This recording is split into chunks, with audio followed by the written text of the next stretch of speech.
Mari kita mulai dengan doa dulu. Saya akan berdoa. Tuhan Yesus, kami mengucap syukur atas berkat Tuhan dalam kehidupan kami, kesehatan, kekuatan Tuhan limpahkan. Dan malam ini kami akan berbagi berkat dengan saudara kami. Kiranya Tuhan menolong kami sehingga kami menyampaikan kebenaran firman Tuhan yang menjadikan kami semakin bertumbuh untuk mengenal Engkau dan melihat keajaiban-keajaiban yang Tuhan sudah tuliskan dalam Alkitab-Mu, Bapa. Terima kasih Tuhan Yesus. Kami mohon pimpinan Tuhan. Di dalam nama Tuhan Yesus kami berdoa. Amin. Selamat malam Bapak Ibu Saudara sekalian. Malam ini kita masuk dalam pertemuan yang ketiga. Kita bahas langsung dua, yaitu kitab Taurat dan sejarah. Saya kasih screen. Nah, ini pertemuan yang ketiga, yaitu kitab Taurat dan kitab sejarah. Kita kemarin sudah banyak mengupas tentang kejadian. Sehari ini kita mengupas kejadian cuma sebentar aja. Kitab Tauratnya cuma sebentar. Ya, kitab Taurat kan ada 5 kejadian, keluaran, imamat, bilangan, dan ulangan. Nah, ini kejadian ditulis oleh Musa. Jadi kelima-lima kitab Taurat itu ditulis oleh Musa. Nah, untuk kejadian sama keluaran itu ditulis sekitar tahun 1445 sampai 1405. Yaitu kemungkinan ditulis, kalau kejadian, khusus kejadian ini, kemungkinan ditulis ketika Musa setelah menerima panggilan atau sebelum Musa meninggal. Jadi ketika Musa menerima panggilan atau Musa ketika di padang gurun, itu ditulis oleh Musa. Dan kejadian ada 2 garis besar, yaitu tentang permulaan atas semesta, tentang universal, dunia secara universal, dan juga tentang permulaan tentang bangsa pilihan Allah, yaitu bangsa Israel, di mana mulai Abraham, Ishak, sama Yakub.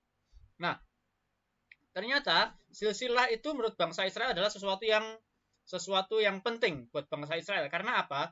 Silsilah itu menentukan bahwa dia memang benar-benar keturunan dari Abraham, Ishak, Yakub. Karena 3 pribadi inilah adalah orang-orang yang menerima perjanjian Allah. Jadi sampai kapanpun mereka tetap mengagungkan namanya silsilah. Bahkan ketika orang Israel tahun 1948 orang Israel masuk ke tanah perjanjian, itu mereka memegang silsilah. Jadi kalau tidak punya silsilah, maka mereka tidak dianggap sebagai orang Israel. Jadi hafal sekali tentang silsilah. Kalau keluaran tetap ditulis 1445 sampai 1405. Jadi 40 tahun ketika di padang gurun, cuman saya lebih cenderung ke 1405 sebelum 1405-nya itu. Dan keluaran ada 2 garis besar, yaitu penebusan. Jadi dari budak menjadi bangsa yang merdeka. Dari budak, dari sebuah kaum budak di Mesir, itu menjadi satu bangsa yang besar. Dari 70 orang berkembang ketika keluar dari Mesir, itu yang dicatat Alkitab adalah 600 orang dewasa. Mungkin kalau dengan ibu-ibu dan anak-anaknya sekitar 2 juta sampai 2,5 juta. Jadi dalam kurun waktu sekitar 430 tahun, dari 70 orang menjadi sekitar 2 juta lebih manusia. Sebetulnya kalau dibandingkan dengan penduduk Mesir, tetap besar penduduk Mesir. Tapi ternyata orang Israel diperhitungkan sebagai satu kaum yang besar ketika di tanah Mesir. Sehingga mereka ditekan oleh Firaun dan oleh orang-orang Mesir. Tapi mujizat Tuhan terjadi ketika mereka ditekan, justru mereka menjadi bertambah banyak. Mereka diberi beban yang berat, supaya apa? Supaya mereka ketika pulang ke rumah, mereka sudah capek dan tidak akan berhubungan seksual lagi di dalam keluarga. Tetapi justru itulah mujizat Tuhan. Jadi ketika mereka pulang ke rumah, mereka pun tetap bisa produktif gitu. Sehingga mereka menjadi suatu bangsa yang besar, dan itu menjadi satu ketakutan tersendiri buat orang-orang Mesir. Penebusan itu dari budak menjadi bangsa, yaitu ada satu perubahan status. Jadi status dari budak menjadi orang merdeka. Perubahan juga psikologis. Jadi biasanya dia itu menganggap dirinya sebagai budak. Dan ketika menjadi orang merdeka, itu ada satu perubahan, satu revolusi. Jadi sulit sekali mereka menerima dirinya sebagai orang merdeka. Sehingga ketika mereka di padang gurun, mereka ingin kembali lagi ke Mesir. Bukan masalah ekonomi saja, bukan masalah tentang perut, tetapi juga masalah psikologisnya mereka. Jadi ini 40 tahun bangsa Israel dibangun oleh Tuhan untuk merubah psikologisnya. Terus perubahan pola pikir juga. Saudara bayangkan ketika mereka dari menjadi budak sebagai tukang batu, akhirnya ketika keluar dari Mesir, mereka membangun satu bait suci, mereka harus membangun perkakas-perkakas dari emas, mereka membangun perkakas dari perak, mereka membangun perkakas dari tembaga. Itu butuh keahlian. Sebelumnya mereka tidak memiliki background akan hal itu. Tetapi Tuhan menaruh hikmat kepada beberapa orang untuk mengerjakan pekerjaan-pekerjaan yang demikian. Jadi ini satu hikmat yang Tuhan berikan secara khusus kepada beberapa orang. Nah, ini sesuatu yang luar biasa. Dan juga perubahan segalanya berubah, ya. Segalanya itu berubah. Jadi baik status, psikologis, pola pikir, terus macam-macam semua berubah. Dan banyak yang tidak sanggup menghadapi perubahan-perubahan ini. Setiap perubahan itu ketika manusia tidak sanggup, tidak siap untuk menerima perubahan, maka yang terjadi adalah trouble yang ada dalam kehidupannya. Termasuk juga dalam COVID-19 ini. Ketika orang tidak siap dengan perubahan, maka yang terjadi adalah merasa bahwa COVID ini menjadi sesuatu yang sangat menakutkan sekali, menjadi sesuatu yang sangat menghambat sekali. Tetapi ketika mereka sudah terdidik untuk berubah, maka bisa beradaptasi. Dan ternyata seluruh penduduk Yerusalem, seluruh orang Israel ternyata tidak siap menghadapi perubahan ini. Dan mereka bisa karena anugerah Tuhan, yaitu orang-orang yang ketika keluar dari Mesir 20 tahun ke bawah, dan hanya 2 orang, yaitu Yosua dan Kaleb, yang lolos yang bisa menerima perubahan ini sehingga mereka bisa masuk ke tanah Kanaan. Oke, dan yang kedua tentang pembenaran. Jadi tentang pembenaran ini seperti ini. Jadi ketika penebusan mereka dari budak menjadi bangsa merdeka, mereka ditebus oleh Tuhan, dan pembenaran yaitu ketika ada perjanjian Allah dengan orang Israel di Gunung Sinai. Jadi perjanjian Allah antara Allah dan orang Israel itu seperti perjanjian perkawinan. Saudara kalau melihat bukan cuma melihat tapi mengalami perkawinan di gereja, apakah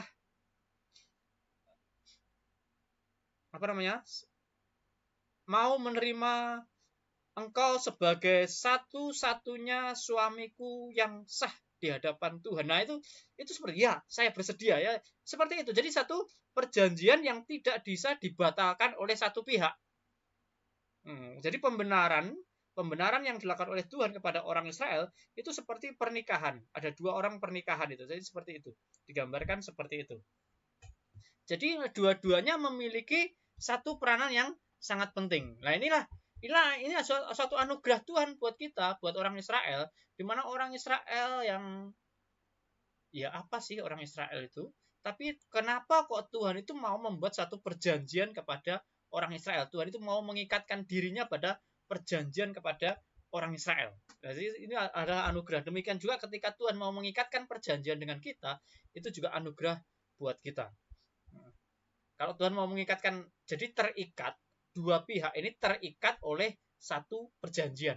Allah sebagai pribadi yang merdeka, tapi mau mengikatkan diri pada perjanjian, itu adalah sesuatu anugerah yang luar biasa. Jadi bersyukur kita sebagai anak-anak Tuhan, karena apa? Kita itu diikat oleh perjanjian Tuhan. Ya. Oke, untuk imamat ditulis oleh Musa juga 1445-1405. Ada 2 garis besar, yaitu tentang pendamaian dan juga tentang pemurnian. Jadi sebenarnya kitab Taurat ini ditulis secara apa namanya? Secara sistematis itu, Saudara ya. Ini masuk imamat pendamaian dibuktikan dengan korban-korban. Jadi kalau kita masuk dalam kitab imamat, kita diperkenalkan korban-korban dan juga dengan pemurnian yang dilakukan oleh Allah kepada orang Israel. Tuntutan-tuntutan untuk hidup kudus itu Tuhan nyatakan juga kepada orang Israel. Itu terjadi dalam kitab imamat. Sehingga ketika kita membaca kitab imamat, maka yang terjadi adalah satu peraturan-peraturan, satu hukum-hukum yang mengikat mereka, mengikat orang Israel, dan juga mengikat kita. Mungkin kita ada apa sih relasinya kitab imamat dengan zaman sekarang ini? Masa sih kita akan membawa domba atau merpati atau apa ke dalam gereja gitu kan nggak mungkin juga, kan nggak ada kan. Tapi itu bukan, memang perjanjian lama menjadi gambaran atau bayang-bayang dari perjanjian baru, tapi itu ada satu kebesaran yang Tuhan berikan kepada umat Israel tentang janji yang diteguhkan dengan korban, yaitu pendamaian, dan itu dilakukan oleh orang Israel, dan itu hanya dilakukan oleh orang Israel. Orang luar Israel apakah ada yang melakukan korban-korban? Ada banyak sekali manusia-manusia yang memberikan korban kepada dewa-dewanya, tapi itu bukan korban pendamaian. Itu adalah korban-korban supaya apa? Supaya Allahnya tidak marah. Jadi seperti itu. Tetapi berbeda dengan orang Israel. Itu adalah satu korban pendamaian. Ya. Terus dilanjutkan dengan hukum-hukum, dengan itu untuk memurnikan bangsa Israel. Dan yang selanjutnya adalah kitab Bilangan. Kitab Bilangan ditulis kurang lebih 1405 oleh Musa tentang pengembaraan, keluhan, iman, pemurnian angkatan. Jadi pemurnian angkatan maksudnya dari angkatan yang lama diubah menjadi angkatan yang baru, dan disiplin disiplin Allah yang harus dilakukan oleh orang-orang Israel. Bilangan itu ada di dalam kitab Bilangan ada 2 sensus, yaitu sensus pertama ketika orang Israel keluar dari ketika orang Israel keluar dari tanah Mesir, dan sensus yang kedua adalah ketika orang Israel mau masuk ke tanah Kanaan. Jadi ada 2 sensus dan kalau saudara menghitungnya, maka sensus yang pertama sama sensus yang kedua itu ada perbedaan. Harusnya kan sensus itu lebih banyak, tetapi ternyata sensus kedua lebih sedikit. Beda kurang lebih mungkin 1000 kalau kita gali terus. Jadi sensus itu sebenarnya bukan sensus penduduk seperti sekarang ini. Sensus itu adalah sensus militer. Jadi yang dihitung adalah orang-orang laki-laki yang umurnya 20 tahun ke atas. Orang laki-laki yang umurnya 20 tahun ke atas, dan ternyata ada sekitar 600.000. Nah, saudara bisa bayangkan bagaimana dengan kekuatan yang 600.000 bisa mengalahkan bangsa-bangsa sekitarnya. Bagaimana dengan kekuatan 600.000 tetapi mereka bisa memperdaya orang Mesir yang jumlahnya jutaan. Ini kan satu hal yang kayaknya mustahil, tapi memang terjadi. Karena apa? Karena memang Tuhan yang membuat mereka. Tuhan itu yang bekerja buat orang-orang Israel. Hanya dengan 600.000, tapi mereka bisa bertahan 40 tahun di padang gurun, bahkan bisa mengalahkan penghadang-penghadang yang di sekitarnya. Gitu.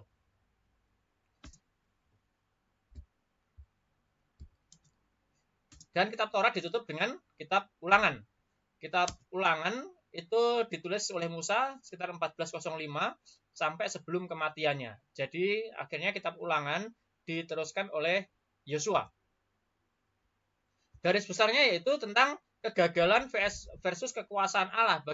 Jadi di dalam kitab Ulangan itu kembali Musa menuliskan tentang kegagalan orang Israel, dikontraskan dengan kekuasaan Allah. Contohnya aja ketika orang Israel 12 mata-mata disuruh masuk ke tanah Kanaan. Di antara 12 itu yang 10 memberitakan kabar yang membusukkan hati rakyat, yang 2 Yosua dan Kaleb itu memberikan keteguhan kepada rakyat, dan akhirnya Tuhan marah sehingga Tuhan memutuskan bahwa mereka harus ada di padang gurun selama 40 tahun. Tetapi dengan teguran itu 10 orang tadi akhirnya mereka sadar bahwa mereka salah. Akhirnya mereka mau berbalik untuk melawan orang Kanaan. Tapi ternyata apa? Ternyata mereka gagal. Mereka akhirnya kalah. Ada sekitar 38 orang mati pada waktu itu. Nah, jadi mereka mau berperang sesuai dengan rencana Allah semula, padahal rencana Allah yang semula itu sudah direvisi oleh maksudnya sesuai dengan mandat Allah yang semula, tetapi mandat Allah yang semula itu sudah diganti oleh Allah, tetapi mereka itu pengen lagi, enggak apa-apa lah, mungkin Tuhan menolong. Jadi mereka itu ingin melakukan sesuai dengan perintah Allah, tapi ternyata Tuhan sudah tidak menghendaki akan perintah itu. Nah, seringkali manusia juga demikian. Kenapa kegagalan terjadi? Karena orang itu merasa melakukan perintah Allah. Orang itu merasa melakukan apa yang dikehendaki oleh Allah. Orang itu merasa melakukan apa yang dikerjakan oleh Allah. Pekerjaan yang dikerjakan, yang harusnya yang dimandatkan oleh Allah. Tetapi ternyata Tuhan tidak memandatkan itu, Tuhan tidak menghendaki itu, Tuhan tidak menyetujui itu. Nah, seringkali manusia tidak kegagalan karena seperti ini. Bukan karena tidak bekerja, tapi bekerja tetapi tidak sesuai dengan apa yang diinginkan Tuhan. Akhirnya terjadi kegagalan-kegagalan. Tapi ternyata memang Tuhan itu memiliki kekuasaan yang luar biasa. Di dalam kegagalan pun ternyata Tuhan itu tetap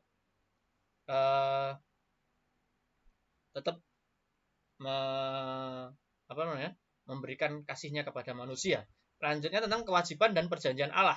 Jadi ada satu kewajiban yang harus ditegakkan oleh orang Israel, dan itu di bawah dengan perjanjian Allah. Selanjutnya tentang penyerahan diri kepada Allah adalah kekuatan. Jadi dalam kitab Ulangan itu pada intinya ingin memberikan pendidikan kepada orang Israel bahwa penyerahan diri kepada Allah itu adalah kekuatan. Jadi bukan ngototnya yang menjadi kekuatan, tetapi adalah penyerahan diri kepada Allahnya itu. Dan regenerasi dan pemurnian generasi baru. Jadi ada satu regenerasi, banyak yang meninggal, bahkan yang meninggal di atas umur 20 tahun ketika mereka keluar dari Mesir. Jadi mungkin yang meninggal itu sekitar yang masuk tanah Kanaan itu paling pol itu umur 60 tahun. Karena apa? Ketika itu mereka keluar umur 20, jadi selama 40 di padang gurun. Jadi yang paling tua itu umur 60, kecuali Kaleb dan Yosua. Waktu masuk tanah Kanaan mereka sudah berusia sekitar 80 tahun. Jadi ada satu kesenjangan. Kaleb dan Yosua umur 80, sementara yang dipimpin adalah umur 60 tahun ke bawah. Itu ada satu perbedaan generasi.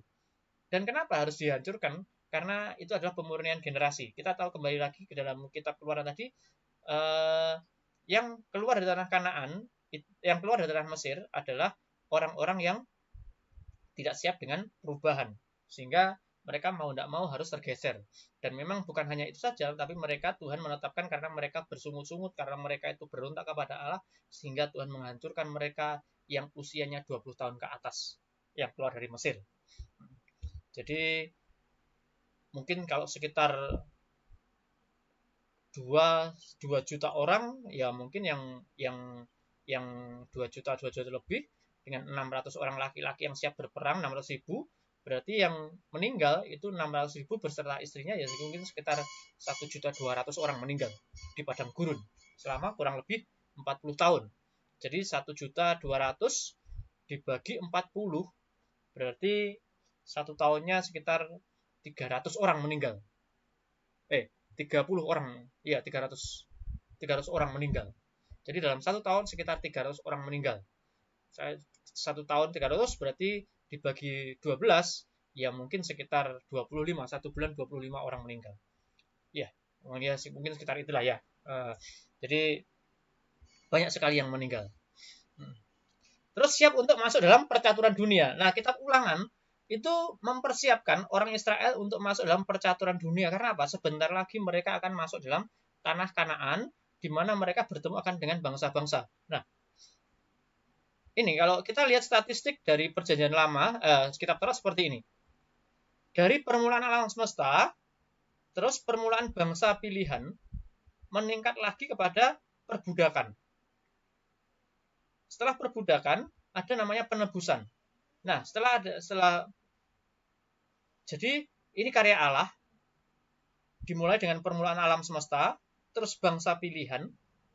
Bangsa pilihan itu diizinkan untuk masuk ke dalam perbudakan, tetapi toh Allah sendiri juga yang menebus. Ada penebusan, terus setelah penebusan itu ada pembenaran. Ya, setelah bangsa Israel ditebus dari perbudakan, ada pembenaran. Ya, dalam kitab Keluaran mulai pasal 12, ada pembenaran yang dilakukan oleh Allah. Nah, saudara-saudara, demikian juga di dalam kehidupan manusia, dalam kekristenan juga demikian. Allah tidak menginginkan kita benar dulu, tapi Allah menebus kita, baru memberikan pembenaran kepada kita. Jadi Tuhan sendiri datang ke dunia untuk menebus kita, supaya apa? Supaya kita dibenarkan, dianggap benar oleh Allah.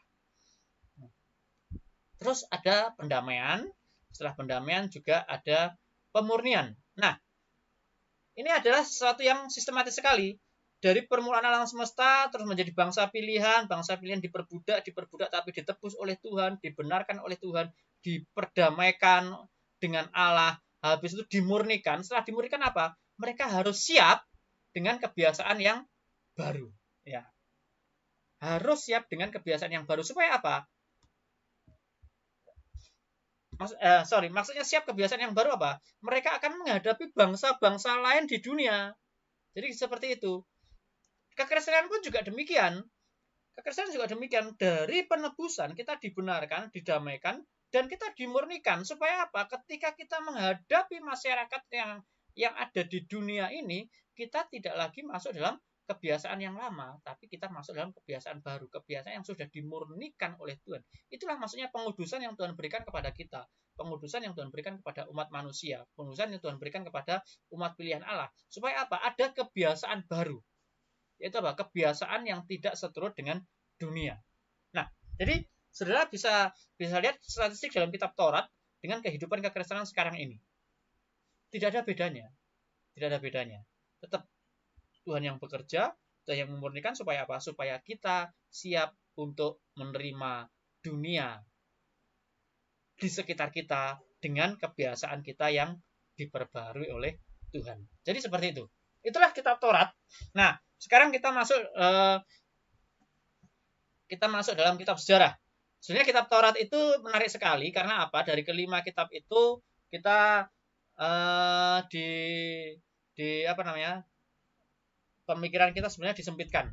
Kalau dalam kitab Kejadian itu menulis tentang alam semesta, permulaan alam semesta, yaitu seluruh universal, seluruh alam semesta, seluruh dunia, terus menyempit kepada satu bangsa. Dan kita kata Keluaran, kita melihat hanya yang ditulis adalah orang-orang Israel. Jadi dari dunia kepada orang-orang Israel. Terus imamat lebih kecil lagi, tentang peraturan-peraturan keimaman.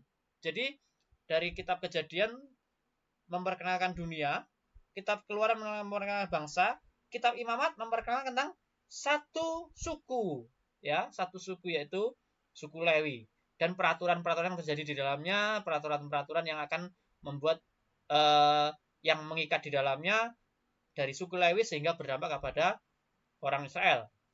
Itu kitab Imamat. Kitab Bilangan kembali lagi yaitu apa? Menuliskan tentang satu bangsa, yaitu membilang bangsa Israel.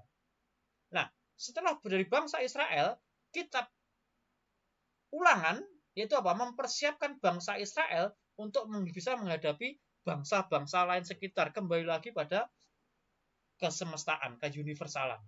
Jadi kalau kita lihat statistik dalam perjanjian dalam kitab Taurat, kelima kitab Taurat itu yang pertama berbicara tentang bangsa-bangsa, yaitu semesta. Yang kedua tentang orang Israel, yang ketiga tentang satu suku, yang keempat kembali lagi tentang satu bangsa Israel, yang kelima bangsa Israel yang bisa menghadapi bangsa-bangsa lain. Jadi Musa menulis ini bukan sembarangan, tapi ditulis dengan sangat sistematis sekali. Kita melihat itu sesuatu tulisan yang sangat sistematis sekali ya. Itulah hebatnya kita menggali hebatnya kitab Taurat. Kalau kita bisa menggali itu, maka kita bisa melihat bagaimana ternyata Tuhan itu bekerja secara luar biasa, ya, bekerja secara luar biasa. Meskipun di dalam kitab Taurat ketika kita membaca kitab Imamat, itu kita akan dibingungkan karena ada banyak peraturan-peraturan yang mungkin tidak relevan dengan sekarang ini. Tetapi ketika kita membaca kitab Imamat secara lebih dalam lagi, kita akan melihat bagaimana ternyata karya Allah itu memurnikan umat Israel dari satu suku. Jadi pemurnian yang Tuhan kerjakan buat orang Israel. Bagaimana Tuhan itu memberikan pendamaian dan pemurnian kepada orang Israel. Demikian juga Tuhan juga memberikan pendamaian dan pemurnian kepada kehidupan kita. Oke, lanjut tentang kitab sejarah. Kita akan sekilas saja tentang kitab sejarah ini sebelum kita minggu depan mungkin kita akan masuk lebih dalam lagi. Dan kitab sejarah yaitu dari Yosua sampai Esther. Kita akan melihat kitab sejarah itu diawali dengan Yosua pada ditulis sekitar tahun 1405, tapi kemungkinan itu adalah ditulis sekitar tahun 1405. 1405 itu mulai Yosua bekerja. Jadi ditulis mungkin sekitar 1445. 1440-an di akhir-akhir pemerintahan Yosua. Yosua memerintah sekitar 40 tahun. Dan hakim-hakim masa hakim-hakim ditulis dimulai dari ketika Yosua sudah mangkat dan angkatan Yosua itu sudah tidak ada. Jadi mungkin hakim-hakim dimulai sekitar 20 tahun setelah Yosua dipanggil Tuhan. Jadi 1445 1355 sampai mungkin dimulai atau 1000-an atau 1330-an. Itu hakim-hakim dimulai sampai tahun sekitar 1000 Masehi. Dan Rut itu penulisannya juga sekitar tahun antara abad 10, antara tahun 1000-an, 1100 sampai 1000. Terus 1 Samuel di akhir abad 10 dan 2 Samuel di akhir abad 10 juga. Itu penulisannya. Dan ini satu siklus yang menanjak. Dari Yosua, hakim-hakim, Rut, 1 Samuel, 2 Samuel, itu ada siklus yang menanjak terus. Dari Yosua itu mempersiapkan bangsa-bangsa, mempersiapkan dari satu bangsa dari nomaden menjadi bangsa yang menetap. Bangsa yang menetap di Kanaan. Itu dipersiapkan oleh Yosua. Dan hakim-hakim, itu kita melihat bagaimana hakim-hakim itu bekerja ketika orang Israel jatuh dalam dosa dan mereka dipanggil Allah untuk masuk di dalam kancah hakim-hakim itu. Jadi ada 12 hakim, sebenarnya ada 13 atau 14 hakim. Yang ke-13 itu Samuel, yang satunya itu Abimelek ya. Abimelek, tapi tidak diakui oleh Alkitab karena apa? Dia sangat berdosa sekali. Dia mengangkat dirinya sebagai hakim, tetapi kalau 12 hakim itu diangkat oleh Allah. Baik Gideon, baik Samson, dan lain-lain itu diangkat oleh Allah. Jadi ketika ada peristiwa orang Israel keluar dari hukum Allah, mereka tidak lagi berharap pada Allah, disitulah Tuhan kasih bencana dan disitu juga Tuhan angkat hakim-hakim. Dan hakim-hakim yang ditulis oleh Alkitab hanya 7 aja. Terus Rut juga demikian. Rut itu masuk dalam kitab sejarah karena apa? Rut adalah nenek moyang dari Daud. 1 Samuel itu mengisahkan tentang hakim Samuel. Ada yang menganggap Samuel hakim, ada juga yang menganggap Samuel nabi. Mengisahkan tentang hakim Samuel dan permulaan satu kerajaan yaitu Saul, di mana Saul itu diangkat menjadi raja karena undian, ya. Terus yang paling puncak adalah ketika zamannya Raja Daud. Sebentar, ini laptop saya perlu dicas.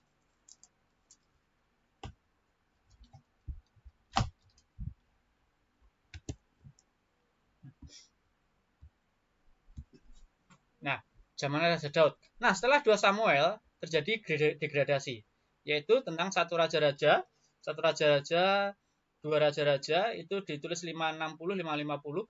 Satu raja-raja, dua raja-raja, hanya sekilas tentang Daud dan Salomo, dan selanjutnya adalah tentang raja-raja yang lain yang akhirnya semakin lama semakin terpuruk dan masuk dalam pembuangan.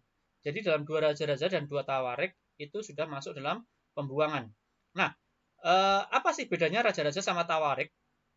Kitab raja-raja ditulis itu sebelum pembuangan. Satu raja-raja, dua raja-raja ditulis sebelum pembuangan, atau pada waktu ketika dua raja-raja ditulis itu ketika masuk di dalam pembuangan. Jadi ini adalah memang kitab sejarah raja-raja Yehuda dan raja-raja Israel, satu raja-raja dan dua raja-raja itu. Tapi kalau Tawarik ditulis itu setelah pembuangan. Jadi kitab Tawarik itu ditulis ketika orang Israel sudah pulang dari pembuangan. Kitab Tawarik itu mengapa menjadi sesuatu yang penting? Kan sudah ada satu raja-raja, dua raja-raja yang kalau kita baca lebih menarik daripada kita membaca kitab Tawarik dan dua Tawarik. Karena apa? Tadi saya katakan bahwa silsilah itu menjadi sesuatu yang penting buat orang-orang Israel. Dan di dalam Tawarik inilah silsilah ini dimunculkan kembali. Karena apa? Karena mereka mengakui bahwa dirinya adalah memang benar-benar orang Yahudi asli. Mereka adalah orang-orang Yahudi yang bukan campuran. Jadi di Tawariklah ditulis silsilah-silsilah, dan kemungkinan yang menulis adalah si Esra, ya, Imam Esra itu yang menulis kitab satu Tawarik dan dua Tawarik. Dengan secara detail dia itu menulis silsilah-silsilah, dan tahun-tahun itu ditulis detail oleh Imam Esra. Dan selanjutnya Esra tentang pembangunan Bait Suci yang dituliskan oleh Nehemia dan juga Esther. Nah, khusus Esther ini ditulis ketika beberapa orang Israel sudah pulang dari pembuangan, dan juga ada beberapa orang Israel yang tetap menetap di Media Persia. Jadi itu kitab Esther. Nah, dari sini kita bisa melihat degradasi. Jadi kalau slide sebelumnya kita melihat satu kenaikan, tapi ketika Daud sudah selesai menjadi raja, terjadi degradasi. Karena apa? Karena umat Israel sudah masuk dalam tingkat kejayaan sehingga mereka melupakan Allah. Jadi terjadi degradasi karena umat Israel itu melupakan Allah. Semakin melupakan Allah, semakin melupakan Allah. Berbeda ketika Yosua semua dibimbing oleh Allah. Ya, ketika ini pun juga Allah bekerja. Mereka menjadi satu kerajaan yang sangat luar biasa, tetapi toh akhirnya turun. Ya. Sehingga orang Israel merindukan tentang Daud, keturunan Daud.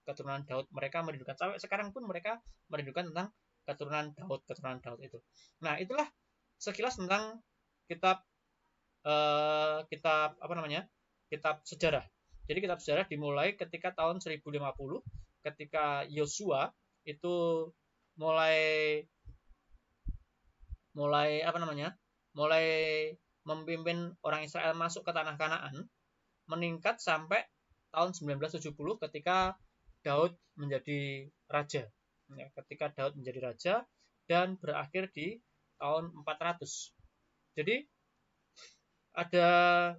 kalau kita melihat kedua ini, diagram ini ada satu perbedaan. Jadi sebelum orang Israel menjadi satu kerajaan, dipimpin oleh hakim-hakim. Dan ketika Saul menjadi raja sampai pembuangan, dipimpin oleh raja. Jadi yang pertama dipimpin hakim, yang kedua dipimpin raja. Selanjutnya apa? Selanjutnya yang didengar siapa? Yang didengar adalah suara-suara kenabian. Jadi ketika orang Israel sudah masuk ke tanah Babel, orang Yehuda masuk ke tanah Babel, maka kerajaan sudah berhenti. Raja-raja yang memimpin sudah berhenti, digantikan oleh nabi-nabi. Di sini kita juga melihat bagaimana Kristus datang ke dunia menjadi raja, hakim, dan juga nabi. Jadi ketika Perjanjian Lama, kitab Taurat dipimpin oleh imam dan hakim, terus dipimpin oleh raja-raja, dan terakhir dipimpin oleh nabi-nabi. Itulah kenapa Kristus itu menjadi imam, raja, dan nabi. Karena apa? Itu adalah pemimpin orang Israel sebelum